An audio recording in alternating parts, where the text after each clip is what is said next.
Yo, what's up mga idol? Mag-unbox tayo ng mga parts ng magpapakasimbol sa atin ng mic. Kaya tara. Let's go!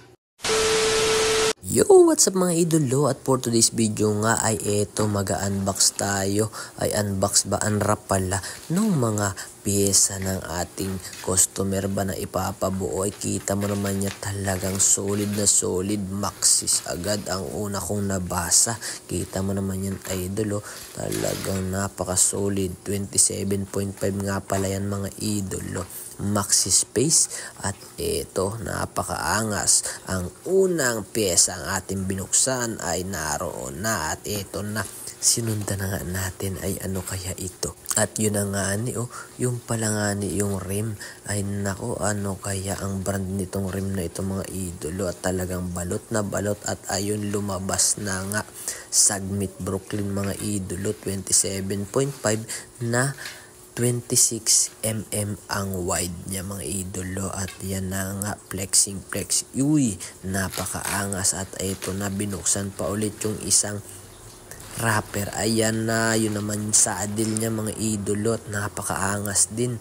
Oh, ang ganda mga idolo. At ito pa yung isa, talaga naman solid mga idolo, ang gandang upuan yan. Ito pa, may kasama pang stem na negative 17. At ito, bumukas ulit tayo. Nako, talagang ito yung sinasabing unboxing mga idolo, at talagang mukhang pesang-pesa agad ang laman. At ito na nga ang kanyang chain ring mga idolo. At yun na, next natin ay yung kanyang cogs. Nako, 10 speed pala to. At ito pa yung kanyang chain. Yan yung mga set na magkakasama. At ito pa, mayroon pang shifter mga idolo. At nako, napakaganda naman niya, talagang pumipitik-pitik pa. At ito, hindi pa na kontento, binuksan pa yung isa. Nako, RD, ay napakaangas, at talagang binuksan ulit hanggang sa makita natin yung kanyang crank. Ayan na mga idolo, at napakaangas naman. IXF nga pala.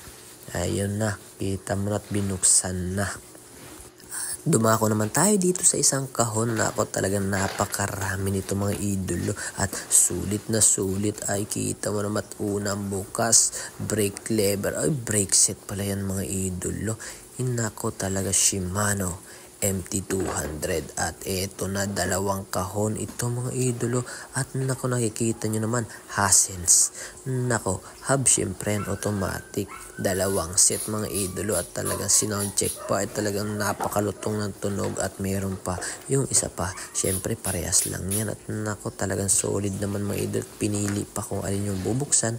At eto na, makikita natin kung ano pa yung kanyang nilalaman.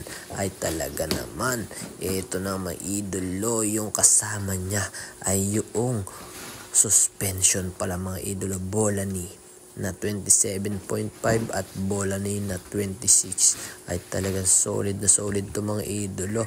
Mukhang nagkasakit yung may-ari, talagang maganda pa yung bounce. At eto na lahat mga idolo, yung mga pyesa na in-unbox natin at in-unwrap. Nako, napakaangas. Mukhang may sakit na naman tayong mapapagaling, at may masisira na naman tayong bisikleta mga idolo. Kaya ayan, hintayin na natin yung pagbuo nito mga idolo. Maraming salamat sa pagsama, at ride safe sa ating lahat palagi mga idolo. Bye bye!